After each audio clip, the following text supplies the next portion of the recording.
A sharp pain, a pain in my ears. Everything was ringing. I didn't hear the explosion. Maybe I was just stunned. Kateryna remembers that in the last weeks before the evacuation she was living in the basement with her family. It was dangerous to go out of the shelter due to constant shelling of her native town of Lyman. On a day when no explosions were heard, they decided to have dinner at home. Kateryna was taking off laundry on the balcony when a shell hit their apartment. She suffered shrapnel wounds. My husband dragged me into the apartment, bandaged my hands and feet, tied with a towel, and began to call the rescuers. I tried until the last moment to stay awake. I was constantly watching whether the blood was flowing or not. I asked my husband whether it was dripping or not. The husband and 6-year-old son was saved by the fact that they were at the rear of the room.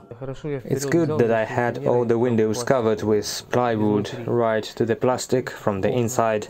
It saved me and my son. We were in the living room at the time, in that room. The glass was all blown out.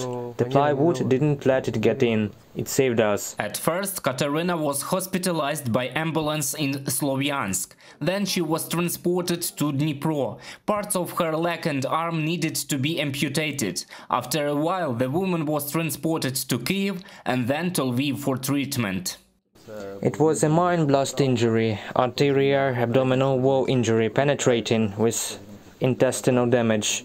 In addition, traumatic amputation of the right hand, gunshot open fracture of both bones of the left forearm, gunshot open fracture of both bones of the lower third of the right tibia.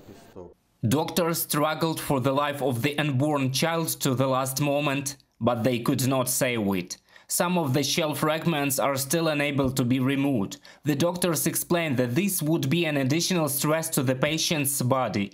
But Kateryna is not discouraged. She says that she does not lose hope of recovering and getting pregnant again.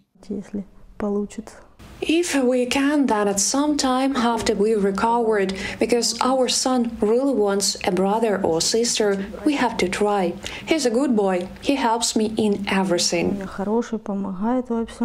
Kateryna's husband Konstantin now realizes that the evacuation should not have been delayed. He believes that residents of towns where active hostilities are constantly underway need to leave immediately.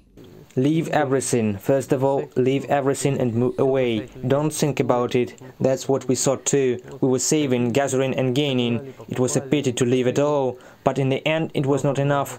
That there was nothing left. We have even lost health. Kateryna was appointed to Sweden for prosthetics and rehabilitation. The woman says she has a goal: to recover and return home to Ukraine to take her son to first grade on September 1st. Reported by Roman Smoler, Yulia Bil, UATV News.